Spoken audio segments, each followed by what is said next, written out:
샬롬, 류 선생의 구속사 천국열차, 유도수 목사님의 신구약 성경 파노라마를 낭독하는 시간입니다. 지금은 사무엘하 2장입니다. 2장 들어가기 전에 1장 마지막 부분 낭독을 제가 빠뜨렸는데 낭독하고 들어갑니다.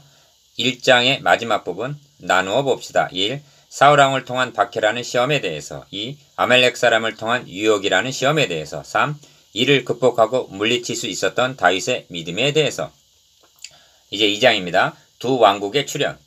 2장에는 왕을 삼았더라는 말이 두 곳에 나옵니다. 유다 사람들이 와서 거기서 다윗에게 기름을 부어 유다 족속의 왕을 삼았더라는 4절 말씀과 사울의 아들 이스보셋을 길앗과 아술과 이스리엘과 에브라임과 베냐민과 온 이스라엘의 왕을 삼았더라고 말씀합니다. 9절.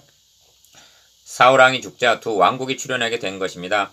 다윗은 유다 족속의 왕이 되었고 사울의 아들 이스보셋은 그 외 족속의 왕이 된 것입니다. 그러므로 본 장의 주제가 두 왕국의 출현이 될 수가 있습니다. 이렇게 되면 필연적으로 두 왕국 사이에는 전쟁이 있게 되는 것입니다. 이 점에서 중요한 점은 두 왕 중 누가 더 강대하느냐 있는 것이 아니라는 점입니다. 수적으로 하면 다윗은 유다 한 지파만의 왕인 반면 이스보셋은 11지파를 거느린 왕이 되었기 때문에 절대적인 우위에 있었을 것입니다. 그러나 중요한 것은 어느 왕국이 하나님께서 인정하시는 왕국인가에 있습니다. 이를 두 단원으로 나누어 상고합니다. 첫째 단원 1절에서 7절 다윗을 유다 족속의 왕을 삼음. 둘째 단원 8절에서 32절 이스보셋을 이스라엘의 왕으로 삼음. 첫째 단원 1절에서 7절 다윗을 유다 족속의 왕을 삼음. 그 후에 다윗이 여호와께 여쭈어 아뢰되 내가 유다 한 성읍으로 올라가리이까. 여호와께서 이르시되 올라가라. 다윗이 아뢰되 어디로 가리이까. 이르시되 헤브론으로 갈지니라 하십니다. 1절. 첫절은 사울이 죽은 후에 다윗의 첫 행보요, 시작이요, 출발이라는 점에서 대단히 중요한 의미가 내포된 말씀입니다. 구속사적으로 음미해 볼 때 그 점을 깨닫게 됩니다. 1. 사울이 죽은 후에 블레셋 시글락에 도피하여 있던 다윗이 1장에서 시험을 통과한 후에 여호와께 내가 유다 한 성읍으로 올라가리이까 하고 여쭈었다 합니다. 다윗은 사울이 죽자 때가 왔다는 듯이 경거망동하지 않았습니다. 여호와께 묻고 그 인도하심을 기다렸습니다. 이후로도 중요한 결정을 해야 할 때마다 여호와께 묻는 것을 보게 될 것입니다. 5장 19절, 23절, 25절 기도란 청구이기보다는 하나님의 뜻을 묻는 것입니다. 2. 어찌하여 어디로 가리이까 하지 않고 유다 한 성읍으로 올라가리이까 라고 물었을까요? 그것은 여호와의 뜻을 제한한 것이 아닙니다. 하나님의 뜻을 알고 그 뜻대로 기도한 것이 됩니다. 왜냐하면 하나님께서는 일찍이 갓 선지자를 통하여 너는 이 요새에 있지 말고 떠나 유다 땅으로 들어가라 고 지시하셨기 때문입니다. 사무엘상 22장 5절 그런데 다윗이 임의로 유다를 떠나 블레셋으로 피신을 한 것입니다. 그러므로 유다 한 성읍으로 올라가리까 라고 물은 것은 하나님의 뜻대로 기도한 것이 됩니다. 중심점은 지금 올라가리까 라고 그 때가 지금이냐고 묻고 있는 것입니다. 3. 또한 다윗이 유다 한 성으로 올라가리까 라고 물은 것은 하나님께서 계획하시고 이루어 나가시는 구원 계획을 알고 믿었다는 것입니다. 왜냐하면 유대인의 왕 그리스도는 유다에서 창세기 49장 10절 나실 것이 예언되어 있기 때문입니다. 이는 자신의 정체성을 알았다는 증거입니다. 다윗은 자신을 유대인의 왕으로 세우시려는 하나님의 뜻을 안 것입니다. 4. 여호와께서 올라가라 하셨다는 것은 기도 응답이라는 그 이상의 의미가 있는 것입니다. 이는 하나님께서 다윗을 왕으로 세우셨으며 다윗 편이시라는 결정적인 증거였기 때문입니다. 이 증거가 다른 왕, 즉 이스보셋에게는 없었던 것입니다. 성경을 말씀합니다. 만군의 여호와께서 함께 계시니 다윗이 점점 강성하여 가니라. 역대상 11장 9절 5. 다윗이 다시 유다 어디로 가리이까 하고 물었습니다. 다윗은 유다 땅으로 올라가야 하는 것은 분명한데 그 중에 어디로 올라가라 하시는가를 묻고 있는 것입니다. 헤브론으로 갈지니라 하십니다. 어찌하여 다윗의 고향 베들레헴이 아니고 헤브론이라 하시는가? 시간이 걸리더라도 이를 추적해 보므로 하나님께서 이루어 나오신 구속사적 경륜을 깨달아야만 하겠습니다. 헤브론으로 갈지니라. 헤브론은 아브라함이 하나님의 말씀을 좇아 가나안에 들어가서 여호와께 단을 쌓은 곳. 창세기 13장 18절이요. 결정적으로 중요한 것은 헤브론에 있는 막벨라 밭은 아브라함이 약속의 땅에서 얻은 유일한 소유였다는 점입니다. 아브라함은 가나안에서 발붙일 만큼도 사도행전 7장 5절 땅을 소유하려 하지 않고 장막에 거하면서 나그네로 살았습니다. 그런데 헤브론에 있는 막벨라 밭만은 끈질기게 소유하려고 했습니다. 그리하여 은 403개를 달아주고 샀던 것입니다. 이와 같이 그 밭과 거기에 속한 굴이 헷 족속으로부터 아브라함이 매장할 소유주로 확정되었더라고 말씀합니다. 창세기 23장 20절. 아브라함이 그 밭을 소유로 삼은 것은 1차적으로는 아내 사라를 매장하기 위해서였습니다. 그러나 그것이 전부가 아닙니다. 야곱은 임정머리에서 아브라함과 그의 아내 사라가 거기 장사되었고 이삭과 그의 아내 리브가도 거기 장사되었으며 나도 레아를 그곳에 장사하였노라고 창세기 49장 31절 말하면서 자신의 시신을 애굽에서 가져다가 그곳에 장사라고 유언을 합니다. 그러니까 그곳에는 아브라함의 하나님, 이삭의 하나님, 야곱의 하나님이라 일컫는 믿음의 조상 3대가 잠들어 있는 곳입니다. 그러므로 이는 가정, 묘지 그 이상의 의미가 있는 것입니다. 성경은 말씀합니다. 이 사람들은 다 믿음을 따라 죽었으며 약속을 받지 못하였으되 그것들을 멀리서 보고 환영하며 또 땅에서는 외국인과 나그네임을 증언하였으니 히브리서 11장 13절. 그들은 증언하고 있다고 말씀합니다. 아브라함과 이삭과 야곱, 곧 믿음의 조상들은 당장은 발 붙일 만한 땅도 소유하고 있지 않지만 하나님께서 언약하신 대로 가나안 땅을 그 자손들에게 주실 것이라는 증표로 이 밭을 물려주었던 것입니다. 그러니까 그들은 시신을 장사한 것이 아니라 언약을 믿는 믿음을 심은 셈입니다.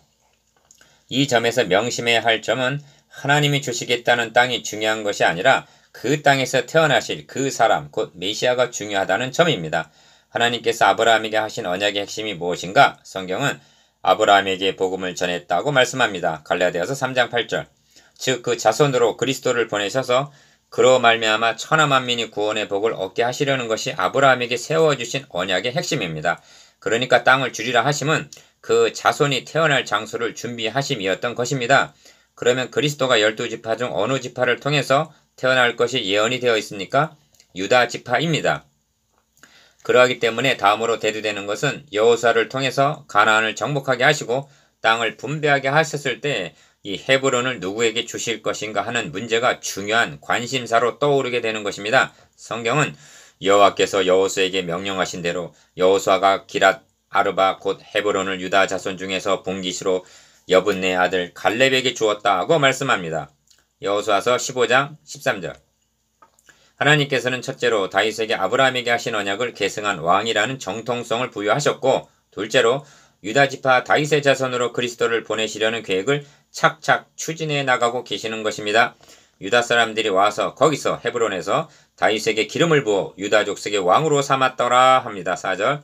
이제 분명합니까? 어찌하여 다윗을 헤브론으로 갈지니라 하셨는가를? 둘째 단원 8절에서 32절. 이스보셋을 이스라엘 왕으로 삼음. 사울의 군사령관 넬의 아들 아브넬이 이미 사울의 아들 이스보셋을 데리고 마하나임으로 건너가 길르압과 아술과 이스르엘과 에브라임과 베냐민과 온 이스라엘의 왕으로 삼았더라 합니다. 8절에서 9절.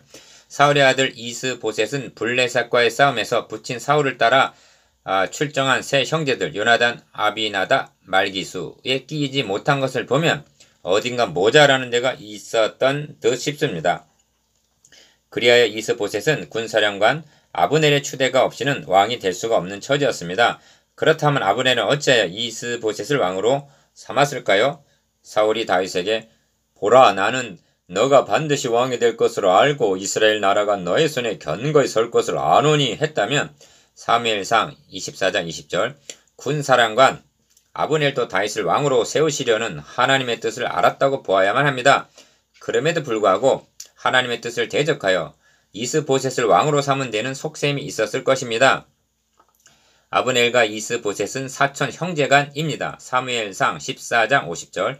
그러므로 이스보셋을 이용하여 자신이 권력을 행사하려는 계책이 있었다고 여겨집니다. 이 점이 아브넬이 사울의 집에서 점점 권세를 잡으니라는 3장 6절 말씀이 이를 뒷받침합니다. 아브넬은 육신의 소유의 지배를 받아 결국 하나님의 뜻을 대적한 사울의 전철을 밟은 것입니다. 마하나임으로 건너가서 아브넬은 이스보셋을 데리고 마하나임으로 건너가 8절 그곳에서 왕을 삼았다고 말씀합니다. 사울은 자기 고향 길갈에서 사무엘상 11장 15절 왕 노릇했습니다. 그런데 어찌하여 마하나임으로 갔을까요? 성경은 마하나임으로 건너갔다라고 말씀하는데 이는 의미심장한 표현인 것입니다. 마하나임은 요단 동편에 있는 땅으로 출애굽 당시 르벤과 갓과 므낫세 반지파가 가축 기르기에 좋은 땅이라 하여 주저앉은 곳입니다. 아브넬은 이스보셋을 데리고 약속의 땅에서 요단강을 건너가 마하나임에서 왕으로 삼은 것입니다. 그들이 요단강을 건넜다는 것은 원줄기에서 떨어져 나간 이단임을 스스로 자인한 셈입니다. 그러니까 두 왕국은 요단강을 사이에 두고 대치 상태에 놓이게 된 것입니다. 묻습니다. 어느 왕이 구속사의 정통성을 이어받은 왕입니까? 이 점에서 생각나는 말씀이 있습니다. 야곱이 하나님의 인도하심을 따라 하란에서 가나안으로 돌아오자 에서가 자기 아내들과 자기 자녀들과 자기 집의 모든 사람과 자기의 가축과 자기의 모든 짐승과 자기가 가나안 땅에서 모은 모든 재물을 이끌고 그의 동생 야곱을 떠나 다른 곳으로 갔다 하는 말씀입니다. 창세기 36장 6절. 이처럼 두 부류로 갈라짐은 야곱과 에서만이 아니라 이삭과 이스마엘 사이에도 있었습니다. 그러나 성경이 무엇을 말하느냐? 여종과 그 아들을 내쫓으라. 여종의 아들이 자유 있는 여자의 아들과 더불어 유업을 얻지 못하리라 하였느니라. 갈라디아서 4장 30절, 창세기 21장 10절. 그리고 이러한 분리는 마지막 날에도 있으리라고 말씀합니다. 내가 너에게 이르노니 그 밤에 둘이 한 자리에 누워있음에 하나는 데려감을 얻고 하나는 버려둠을 당할 것이요 두 여자가 함께 맷돌을 갈고 있음에 하나는 데려감을 얻고 하나는 버려둠을 당할 것이니라. 누가복음 17장 34절 35절. 다윗이 블레셋 시글락에서 헤브론으로 돌아오자 이스보셋은 다윗을 떠나 약속의 땅에서 요단강을 건너 마하나임으로 갔던 것입니다. 그러니까 약속의 땅에는 두 왕국이 세워진 것이 아니야.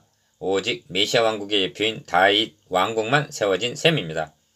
이스보셋의 왕국은 그에 붙인 사울이 그러했듯이 다윗을 대적하는 자로 등장합니다.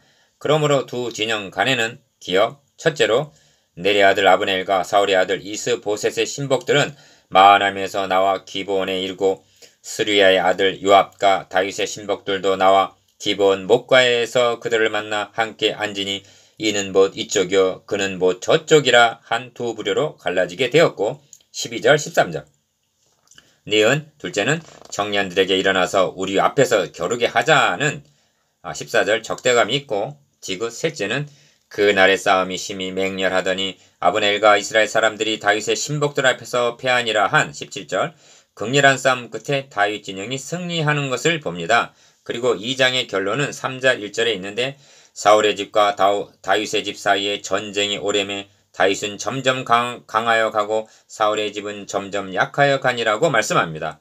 다윗 왕국 곧 메시아 왕국을 파괴하려는 대적은 계속 일어날 것이지만 한나의 기도에서 나타난 대로 여호와를 대적하는 자는 산산이 깨어지고야 말 것입니다.